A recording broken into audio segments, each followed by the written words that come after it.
Hello and welcome. This is Enlightened Connections, a space where unseen threads are illuminated between people and spirit, between animals and their humans, and between the everyday and the extraordinary.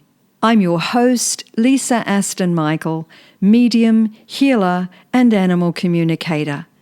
And I invite you each week to join me as I share conversations and practices that bring light, healing, and connection into your world.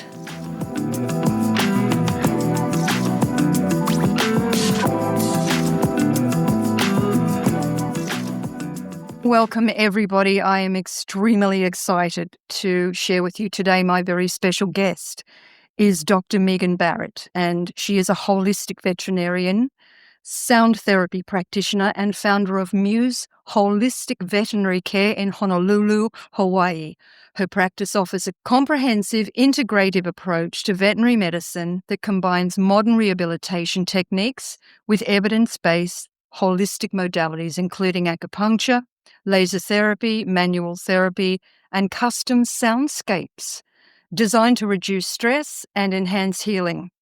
With a lifelong background in music, Dr. Barrett composes and records original sound therapy music tailored to the auditory and emotional needs of animals. Her compositions, featuring harp, flute, and ambient textures, are designed to support parasympathetic activation and are available to the public via YouTube. These soundscapes are used in veterinary settings, homes, and shelters to help mitigate anxiety, reactivity, and noise sensitivity. I hope I got all of that right, Dr. Barrett. Yes, absolutely. Thank you. It is fascinating what you have done and how you've combined the work that you do. But before we get into your work, I took a sneak peek at your website and I read that you were an aerialist. What were you doing that led you into this? Aerial dance was one of my many hobbies, especially when I was younger and hadn't been injured in so many ways yet. I had my fair share of injuries leading up to that point because I grew up horseback riding, but it was my next foray into a challenging athletic pursuit. And yeah, it was just so much fun doing a lot of dance, especially with other women. And I actually was doing that for about a year or two, and then I started teaching. And so that was one of my jobs for several years prior to and during vet school, was teaching dance classes at a dance fitness studio for pole and aerial and lyra and all these different apparatuses that were all fantastic. And then I injured my neck, so I had to slow it way down. But that was actually a really important part of my journey, because that neck injury, just having like a bulging disc and being in like this chronic pain all the time, led me to explore a lot of the holistic modalities that I use for my animals' patients now, because I was the patient and I was suffering greatly, and Western medicine didn't have a lot of really like good solutions for that. So I had to go looking and broadening my horizons in that way. And so it ended up being a big blessing and was a very crucial thing. So I'm grateful for all of that. It's incredibly interesting to me that how you balance. You're clearly a very creative person with dance and music, and yet veterinary medicine is the scientific side of things in a sense. But I also read on your website that you explained that allopathic veterinary work is essentially reactive, whereas holistic veterinary care is more proactive. I'd really like to know how you blend the two. For some of the listeners, they might be asking, what's the difference? What exactly is holistic veterinary care? How do you blend the two there? Yeah, that's a very good question and a great place to start, because I think most pet owners nowadays who go to a veterinarian, it's what we call conventional care or allopathic medicine, where it's similar to a human hospital or types of just the general care that we're able to receive these days with like typical medical insurance and healthcare. Mm.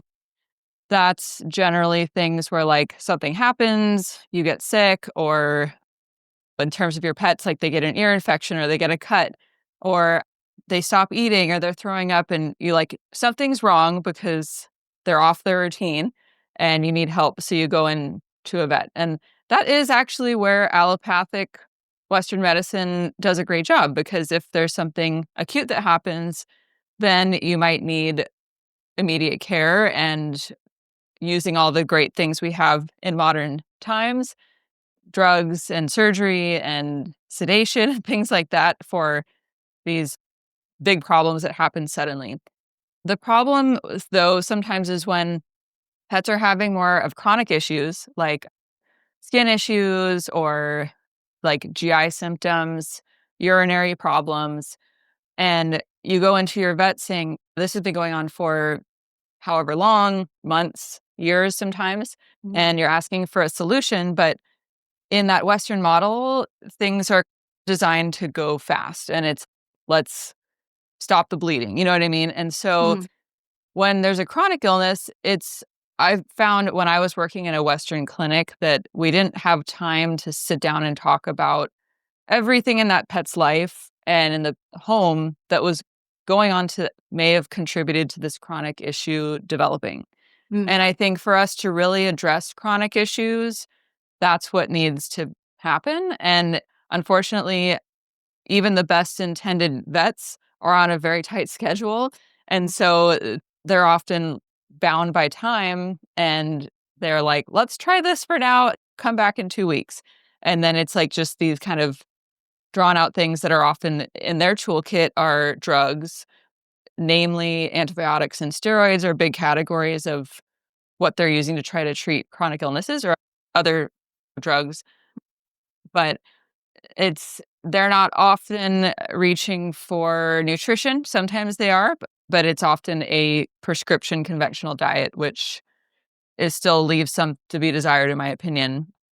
They're not using plant-based medicines, which might be more gentle than a pharmaceutical drug, which is a very potent extract of maybe a plant or something synthetic.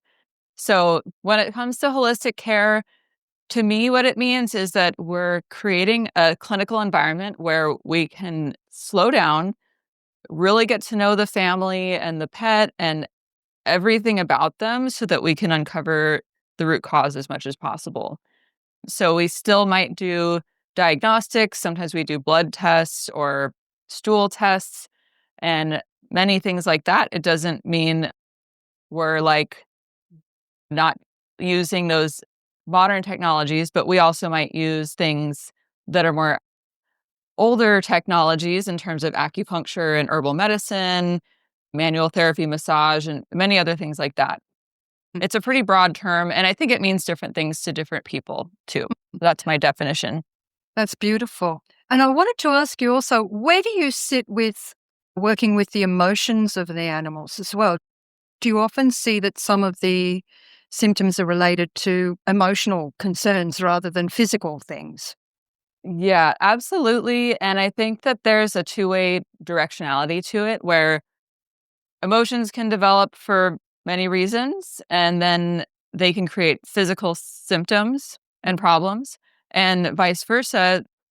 You can have a physical ailment that then leads to emotional distress, and it can loop. So it's often hard with our nonverbal patients and we don't see everything they do all day long. We don't know their full history sometimes if we didn't have them from day one. And so we don't often know what came first, but it's very common. There's a emotional component to any physical problem and vice versa. I think it's always important to address the patient's emotional and mental state and if their needs are being met. Body, mind, and spirit, really. I guess it's not that different to us in a sense, is it?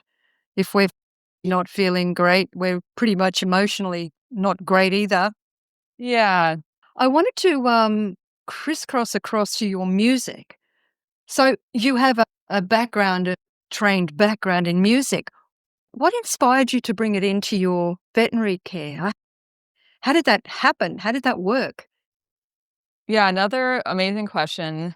So, when I was working in this general practice clinic where I started after graduation, it was just a typical clinic, very busy, very chaotic, but they were having me do my acupuncture and physical therapy treatments there too, which was great, and a lot of patients benefited from that. But I noticed that if we didn't have some type of music playing, there was a lot of noise pollution in the clinic, just ranging from hearing footsteps outside the room to doors slamming and other pets barking and their nails, all the million things Mm, you could imagine. So noise pollution was a big problem in the clinic. And so I would sometimes use music to mask that. However, like I said, when time's very limited and I had 20, 30 minutes max to work on a patient, I didn't always have the capacity to put music on. And so that was a frustration where I felt like I wanted to make sure that was like an ideal for me, was to have this like background music and then like some nice aromatherapy and like low lighting, but I couldn't have those things either because it was like fluorescent lights and just all the things that are like make the clinic feel very sterile. And so when I would be imagining and dreaming like what's my ideal, those were some of the things that would always come up. mm, And so I transitioned from that setting to doing more house calls because I had some patients that like could not leave their homes because they couldn't move much. If they're paralyzed or have mobility issues, then it was nicer for me to go there. And I found that those patients, the difference between seeing them in the clinic versus at home was very striking. And so I started to think, wow, I feel like my work would be a lot more effective if I was in a setting that was better for these patients. And house calls are great, but if you're working mobile full time, it can be a little exhausting. And so I was hoping to have a hybrid model where I had a headquarters of small office space where I could see some patients that are able to come to me, but then also going to the other patients. At the end of the day, I ended up getting my own space, and it was basically just like a blank canvas to design however I wanted. And so that's when it really started to flourish because I could decorate it with like plants everywhere, and we have like wind chimes, and we have like low lighting, and everything is just designed to feel like you're at a spa. I just have gotten so much good feedback from the pet owners too that they feel relaxed when they're there. And so mm, that makes the pets feel relaxed when all the people are calm and, that it's one person only at a time. Being in that setting, I found that I would just be playing my Spotify playlists like all day long. And so that was wonderful. I'm so grateful to have access to all this music streaming. But around this time, I was also starting to play harp, which was a newer instrument for me several years ago. And I grew up playing a lot of other instruments, but the harp in particular, there's a lot of uses for it in therapeutic settings. mm. There's a whole international society for like therapeutic harp. And I didn't realize it was this rabbit hole that I would be falling down until I was in it. And I'm like, wow, like all the music I play with the harp, the animals really love it. I started bringing my harp and playing for the patients, and it just slowly evolved as I kept collecting more sound healing instruments and getting more interested in that Mm. until it was like, I can't always have all these live instruments and have time to like play a concert for every single patient as much as I would love to.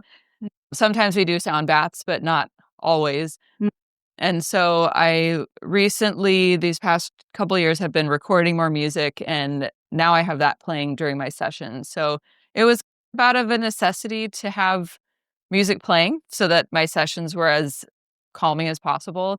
But mm, then really just wanting to share the music that I love the most and being able to just play it myself and record it the way that I find the most peaceful. I just released a new album that has a lot of my compositions on there, and I can share you the link for that. Do you find that different animals respond to different music? I've seen these Facebook clips with people playing to elephants and horses and Yeah. goats and dogs. Do you find that? Do you find the different or even different frequencies? Different Yeah, animals? very much. Yeah? It's super fascinating to see how different animals respond.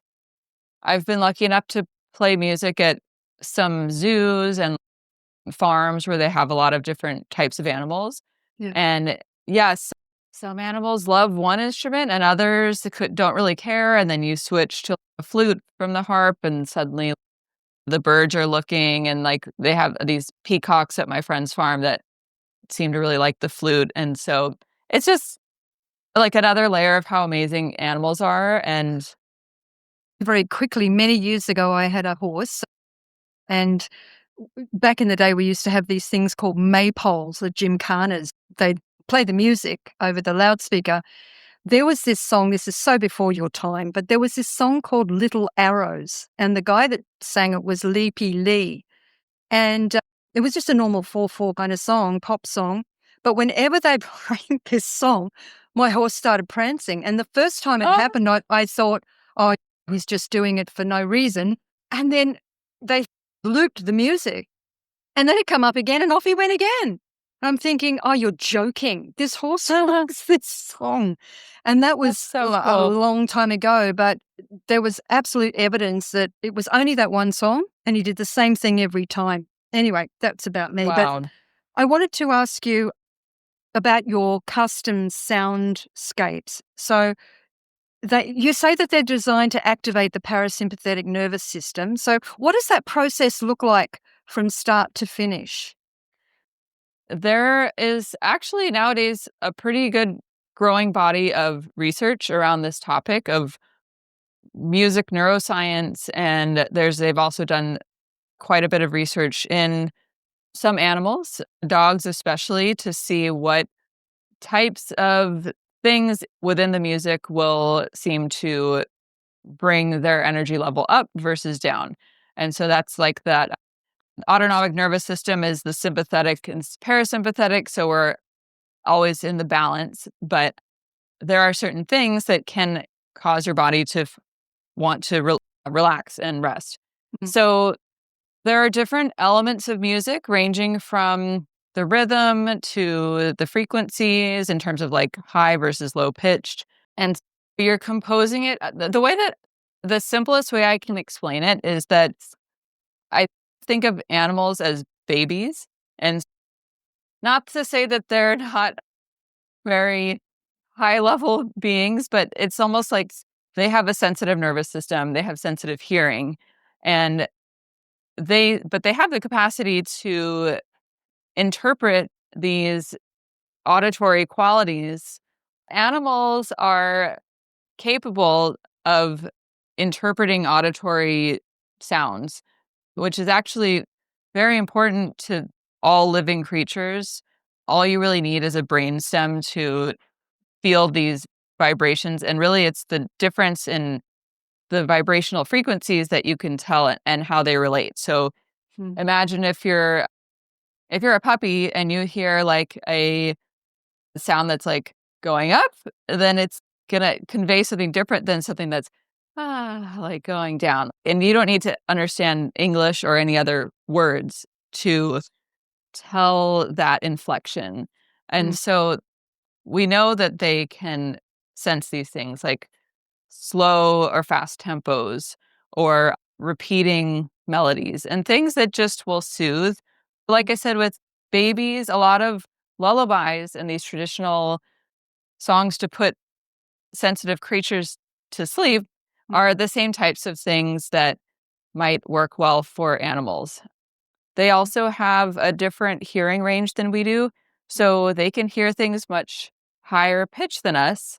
And so when you're editing and mastering music on in a studio, you're looking at the frequency ranges to make sure that there aren't some high-pitched things that we wouldn't even hear that you can see on the waveform. So you're looking for frequencies.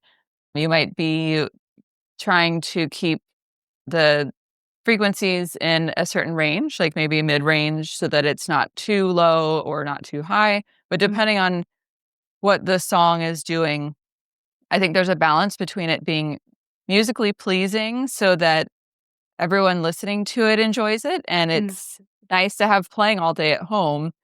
It's not just like elevator music. Yeah. Uh, Yeah. but then it also needs, so it needs to make sense musically so it's enjoyable for everyone so that you actually use it. But then it also needs to have those calming elements where there's not going to be any like sudden high pitched or loud noises or like a beating drum that's like super intense that might be startling, because as dogs sometimes get scared by thunder or other types of erratic sounds, and we try to have things be predictable and like a rhythmic repeating patterns so that the body knows that it can relax and wait for the next rhythm, the next cycle to go. I think that your CD, your music, would come in very handy in Australia here because we have a lot of issues with storms and similar to you, loud noises and working on farms and all that sort of thing. Oh, yeah. So I think it definitely come in handy. I'd love to see it in the clinics here. I'd love to see the music coming through.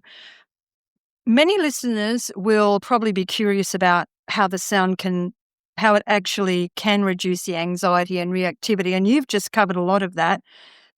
What kind of changes do you commonly see when animals are supported with therapeutic music? Yeah, it depends on obviously like what their starting point is for that animal on that day. If they're already pretty relaxed, then they might go to sleep. But if they're more anxious, like panting and looking around, like a lot of animals do when you take them like to the vet or somewhere that they are unfamiliar, then their breathing might slow down, their eyes can soften, or they can lower their head instead of being in this like defensive position. So a lot of it is things you might just observe in their posture and their overall attitude. But really it's just we're trying to get them to a lower energy state than where they are. And if they're stressed, then they should appear to be more relaxed. And every animal is a little different with how they show that. But many of them will take a deep sigh, or just those signs of stress will decrease, like the lip licking and the yawning and the bulging eyes and things that they do, where they're like, oh, okay. And I think a lot of it is there's the two parts of it are number one, that the music itself is relaxing, but also the fact that it's masking other noise. And that's a really big thing for people to be aware of is like you mentioned earlier, our human world is very loud and there are a lot of strange and unpredictable noises. When an animal hears something unfamiliar, they have an orienting response, which means they want to look and see what that is. And so it doesn't matter if it's nothing actually scary, that they don't know that. And so if they're hearing noise pollution type things all day long, then that never turns off. So one of the benefits of playing calming music that they're familiar with, that's a part of their routine, is that if you put the music on, then they know, oh, it's nap time, or okay, mom's going to go to work now. It's time for me to go to sleep and just like wind down and not just be pacing in circles, listening to all the scary stuff outside. That's very nice to know about when mum goes out. So, for example, if a dog is suffering from separation anxiety, do you find the music can be, it's not the be all and end all. I get that. There could be other issues involved, but is that a big help? Calming music? Yeah, Yeah. absolutely. And I think the one of the best ways to make it the most effective is to be sure that you're playing it as much as you can when the dog is happy and relaxed so that they have an association with those sounds so that when the stressful thing happens, or they're left alone, or they're in a training session, or they go to the groomer or something, they have their music, and that's a familiar thing that feels safe for them. Yeah, you can even have a portable speaker. The ones that I am making, they're a portable speaker that basically is your pet speaker, and it just has the music on it, and you can take it with them, so you don't have to worry about connecting your phone to a Bluetooth speaker, or like having all these ads on YouTube. And Is I've that adaptable to Australia? Is it yeah, just a matter of changing the voltage and what have you? Just a no, I think it's universal? I'm gonna be sharing a video soon on how you can actually set your own speaker up. So I'll give you options for speakers you can purchase, but it's great because I can either ship you a speaker that's assembled, or you can do it yourself depending on where you're located and what's available. That's So I'm trying to fantastic. make it accessible, because so many people gave me feedback that they're like, "I love the music, like the stuff you have on YouTube is great, but then the commercials pop up, and we Yeah. just want the music by itself." And so the easiest way to do that is just to have it on a separate device. And that way you don't have to connect your phone or anything else to it. It's just very simple. You just turn it on, and that's all it's going to play. There won't be any, even if you put like the classical radio station on, sometimes classical music can get Up intense there. depending Yeah. on what they're playing. And you can't rely necessarily on the radio or even some type of streaming, because there are often ads or like random stuff that comes on that's actually not what you intended. Breaks the whole thing, doesn't it? If the animal's Exactly. nice and relaxed and Yeah. all of a sudden you've got, and this week at Woolworths, Yeah, it's like, I oh know. my God. Those What ads hap- are horrible. So if you don't have a premium YouTube account, then Yeah. you Yeah. have all the ads, which most people, I think, are in that situation. Yeah, absolutely. That's fantastic to know. And I'm pretty sure, actually, I'm very sure the listeners are going to love knowing about how to get in touch with you for that. But I just want to switch to you now for a minute, because we've been talking all about animals. So you've been surrounded by music your whole life. I want to know what instruments or sounds you personally feel most connected to. What do you feel resonates with you the most? Yeah, that's a really fun question. I grew up, my both of my parents are musicians in the Hawaii Symphony, so I grew up in a lot of classical music, which I do love. I started playing violin when I was little. When I was 3, I think, is when I started lessons, which seems crazy to me now that I know all these 3-year-olds. But classical music is a favorite. When I was in middle school, I started playing flute, and so that's a instrument I've continued playing, and actually have in the recent years gotten into pretty involved in like Irish music, traditional Irish and Scottish music, and Yeah. there's a lot of flute music with that. So I do listen to and play a lot of flute.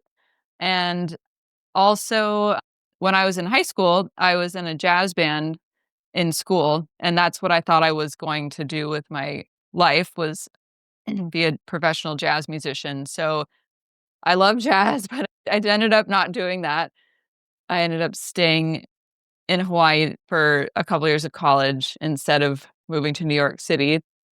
And then, yeah, in recent years, I started playing the harp, and just all the meditative music and, again, Irish music that the harp comes along with is probably one of the genres that I listen to the most. You And are then I'm also phenomenally talented. It is Thank you. ridiculous. I'm thinking to myself, how in God's name does she fit all of this into your life? Like, you've just done so much on such high levels. I think Unbelievable it's all things that I really love. So none of it feels like, work.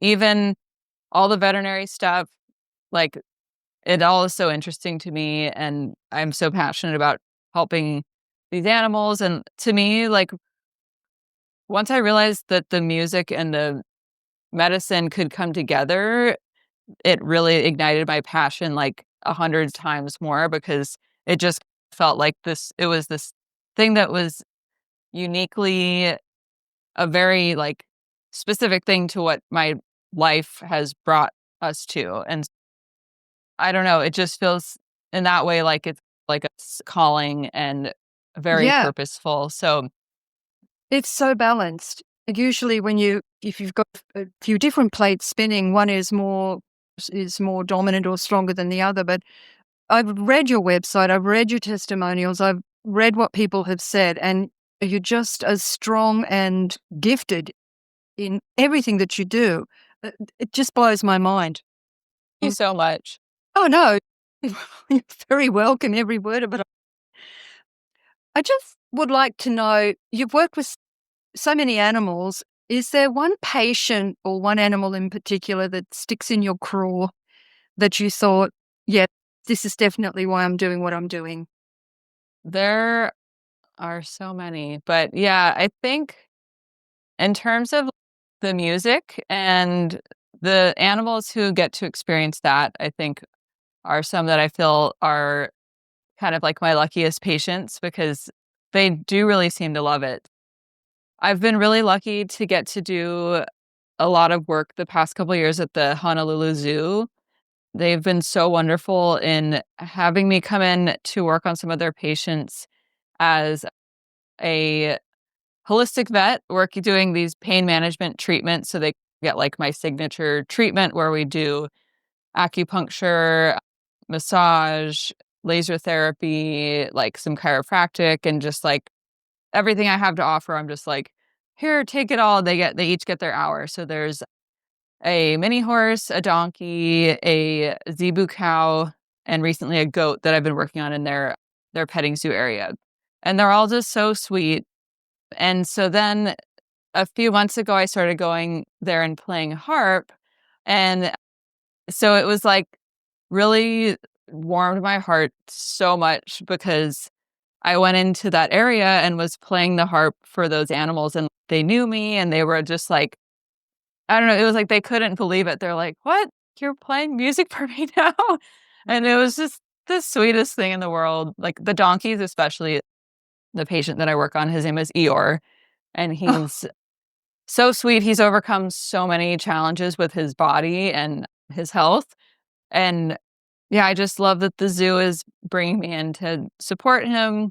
I think they're doing a wonderful job of enriching their patients by yeah, having someone like me come in and do my thing. So I'm yeah, glad that they're open to it. I think that a lot more facilities could use that too. yeah. I'd love to see more sound. I'd love to see sound therapy in so many more animal healing environments. It would be just beautiful because they need all the help they can get because of our mess ups these days. But I will ask you, if you could give pet owners one simple everyday practice to support their animal's emotional well-being, what would it be? I think obviously I would say play music for them, Yeah. but I think where that really comes in is a bigger thing, which is having a routine for your pets because our animals really thrive on predictability and routine. Doesn't mean that they don't like to go out and have it random adventures and novel things introduced. But at Yeah. the same time, I think where they're our companions, they're living in our homes, not always by choice. So I'm Yeah. just like, we just owe it to them to make their lives as comfortable and awesome as possible. And so I think for most animals, it seems that they really thrive when they know what's going to happen. And so if that means, and a routine is different for every family, every pet parent with their animals, what that looks like. And so everyone just do your best. It's not always going to be perfect. Mm. But if you can have something where you take some time to think about, okay, maybe I can have a morning routine where before I pick up my phone and do all that, I'm going to make sure my pet like can go to the bathroom, have their food and water, maybe eat breakfast with a little music playing instead of, or maybe peace and quiet is better for you. Yeah. If you have kids and it's a little chaotic, maybe make sure that the pet can eat somewhere quiet so that they can relax and have a peaceful meal and their own time. Yeah. And then just making sure that they have time for exercise, play, whatever that looks like. And I think it's really nice the time that they have to be alone to have something something nice playing, whatever that is, just so Yeah. that it's masking some of those scary sounds, giving them that familiar sounds that they like. And then if you can spend time with them in the evening when you're done for the day, maybe winding down again with some type of calming music, Yeah. it can be nice for everyone. And I think, I don't know about the rest of the world, but like for me, I just like to have music playing all the time, even if it's just like quiet and in the background. And I Yeah. think that animals really do enjoy it too. I think that it's one of the best gifts we can give them is like nice sounds because they're very sensitive. And who wants to just listen to nothing in silence and be stuck in the house all day by yourself? Like, at least if you're going to be home alone, have something nice to nap to so that it's peaceful. Yeah. That's beautiful guidance. Beautiful. Dr. Barrett, where people can get in contact with you on your website, the two main websites, drbarrettvet.com and museholisticvet.com. I also wanted the link for your CDs, for your music. You can find it on the Muse Holistic Vet website in the resources tab. Perfect. And also Instagram, you're there as Dr. Barrett Vet and muse.holistic.vet. You're everywhere. You're on YouTube. Just Google Dr. Meghan Barrett. It's Megan with an H, Barrett. And everything you need to know is right there. I cannot thank you enough for your time today and for sharing your skills, your knowledge, your wisdom, and your deep passion for music and animals as one unit. That's just beautiful. Dr. Barrett, thank you so very much for your time. Thank you, Lisa. It's been an absolute pleasure chatting with you. Thank you so much. And I meant to ask you, when you play at the zoo, I was going to say, I bet you don't take the harp because you got to lug that around everywhere. I have a small therapy harp. Yeah. So you can wear it on your body and it's only 6 or 7 pounds. It's manageable. Yeah. I just think what you do is But while amazing. still being very extra. Just before you go, can I ask you, have you ever played to dolphins? I haven't, but I really want to, and Yeah. that's on my To-do list of list, goals for next year because I actually work with marine animals, but it's just I need to ask the folks Yeah. down at the dolphin place if that Yeah. would be okay. So I was Yeah. actually thinking about that today. Yeah. Trying to get that All happen. through this, I kept seeing dolphins and I thought, no, don't bring Oh. it up. Don't bring it up because if you say, no, I'm not doing that, I thought, I didn't want to put you on a spot. But I just kept seeing dolphins and I thought, I think you should be, Oh, you need to thank be working with you. the dolphins. I think they're calling for it. Okay, I Anyway, love this. that's I my love take. this. Yeah. Yeah. Because that's my line of work. But I just thought, Oh. they know what you're doing and they want to be a part of that. That'd be very cool for Yeah. you to do next year if you can. Yeah. Yeah, I'm inspired. Thank you for that. Woohoo. All right. You go and thank you again. Okay, Okay. wonderful. All right. Bye for now. Have a good one. You too.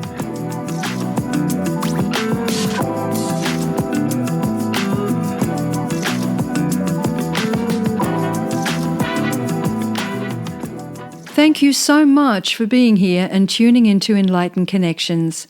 I truly hope today's episode offered you something to reflect on, expand into, or feel more deeply connected to, whether within yourself or with the animals and spirit world around you.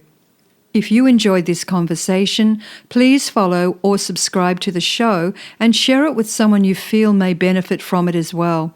It's one of the most supportive ways you can help this podcast reach more hearts, more homes, and more animal lovers. And if you'd like to stay connected in between episodes, come join me inside the Enlightened Connections podcast Facebook community. I'd absolutely love to have you there.